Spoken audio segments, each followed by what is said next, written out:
John Hankey is an independent documentary filmmaker. He teaches how history really unfolded and exposes conspiracies you didn't know existed. His films cover a wide array of topics, including the JFK assassination, the Rothschilds, October 7th, and Trump's failed assassination attempt. Put on your headphones, grab your tinfoil hat, and get ready to learn how the world really operates with John Hankey. When I was 20, I was going to UC Santa Cruz and, doing very well, except that I dropped my student deferment and they tried to draft me, and you don't need to know any of that necessarily. But so I resisted the draft. And while I'm doing, the Nixon is president and the war is raging in Vietnam, Southeast Asia, and I'm out in the street demonstrating with my friends, and we're getting chased by the cops and clubbed and gassed, and I got arrested, and all of this is going on, but I'm completely innocent, right? I didn't, I believed everything that I read in the newspapers, and I thought that Kennedy, of course, was killed by a lone nut. Okay, so anyway, a roommate of mine, who I went to high school with, and we were very, very, very good friends, but his uncle was a stockbroker, and his uncle was a guy who thought outside the box, and he, I think, handed him Mark Lane's Rush to Judgment. In any case, he was filling his head with the notion that Kennedy had been killed by a conspiracy, and I can't remember. I think he had the Zapruder film. He had an illegal copy of the Zapruder film. Yes, well, oh, to say the least. Well, you see, Jim, for your audience should all go home or they probably are home, but you should watch JFK. That's a very excellent movie. Oliver Stone blames Lyndon Johnson. He's very subtle about it, and he's completely wrong. But because he was surrounded by really quality people, Mr. X, Donald Sutherland, is this guy in a black trench coat. I thought when I saw the movie that Oliver Stone had invented this character in order to present the information that Kennedy had decided to get out of Vietnam and had issued the order. And Mr. X, in fact, is a real guy named Colonel Fletcher Prouty, who was ordered to write the order. He and a team, he goes into great detail of Prouty does. And actually, in the movie, they go into considerable detail that Kennedy had given this order. And I'm going to make things brief unless you decide that you want to focus on something and ask a question about it. But the point is that the movie JFK is about this district attorney in New Orleans who's, he's a district attorney and he's doing what he thinks he's supposed to do. And he, tries to arrest bad guys and tries to go after real criminals and leave the prostitutes alone mainly. Let's say sex workers alone mainly. But, so he's a good guy. He's a war hero, or certainly a frontline veteran. And when Kennedy is killed, there are some guys in New Orleans who had association with Oswald, and he calls them in and starts asking them questions, and they're lying. It becomes very clear. One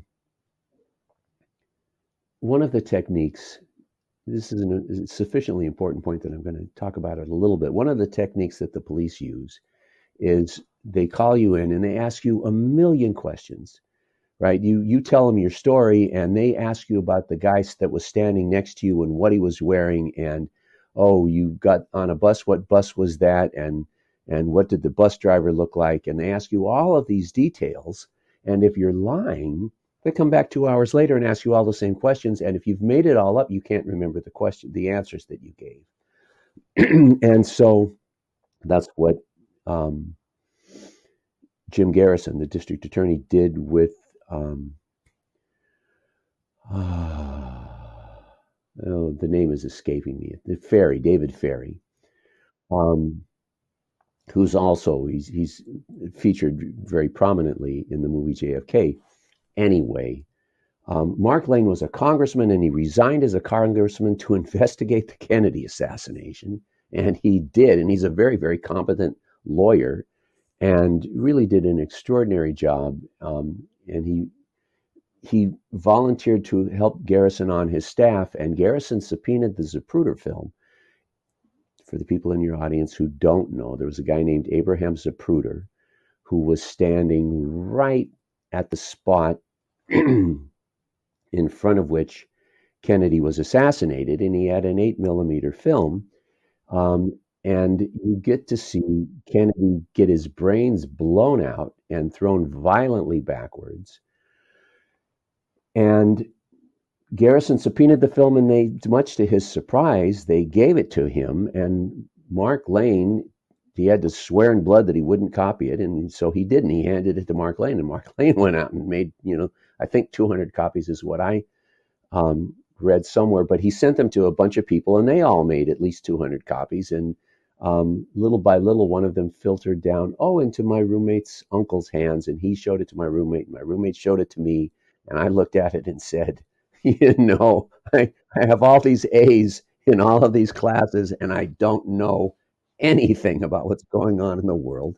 And I went down to the library the next day, and I go to the card catalog, and I'm looking under Kennedy Assassination, and my roommate had mentioned this book, Mark Lane, Rush to Judgment. And my roommate says, "You want to write it down?" And I said, "No, I'll remember." And I go down there, and I figure I'm going to remember it when I see it. So I'm looking through the card catalog under Kennedy Assassination of, and I don't see it. And I look under Assassinations, John Kennedy, and I don't see it. And I go over to the librarian, and I say, "I'm looking for a book on the Kennedy assassination." And he says, "Oh, Mark Lane, Rush to Judgment." And I said, "It's not in the card catalog." He says, "Look under Mark Lane." So if you know what you're looking for, you can find it. But the suppression of the evidence in the Kennedy assassination goes to the card catalog. It's very, very, very, very thorough. These guys have been doing this, I come to learn, for 400 years, at least, and probably much, much longer than that. Maybe since the Romans, I don't know. But anyhow, they're very, very experienced liars. And so anyway, my roommate shows me this thing in it.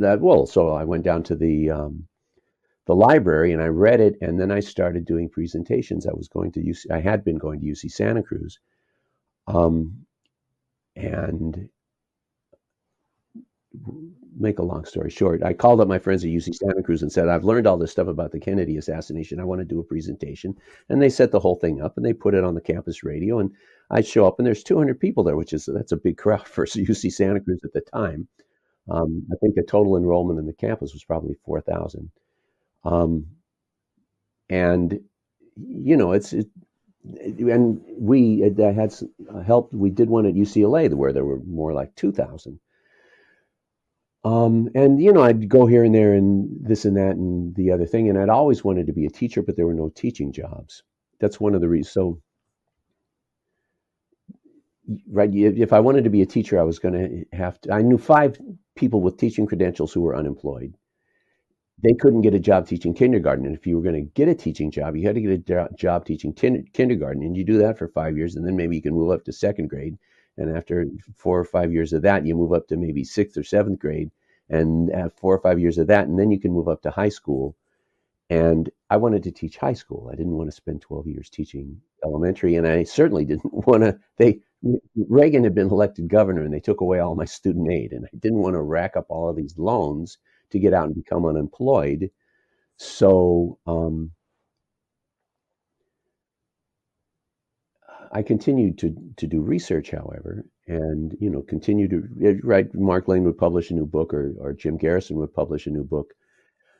And then I was working at the phone company, and I went to a Christmas party, and the sister of my friend throwing the Christmas party was teaching, and she was complaining to me how she didn't want to be a teacher, but it was the only job she could get. And so I quit my job the next day and went back to school and did 2.5 years and 1 year at Dominguez Hills, and graduated and became a teacher and taught English and history for 30 years at LA Unified. And I would teach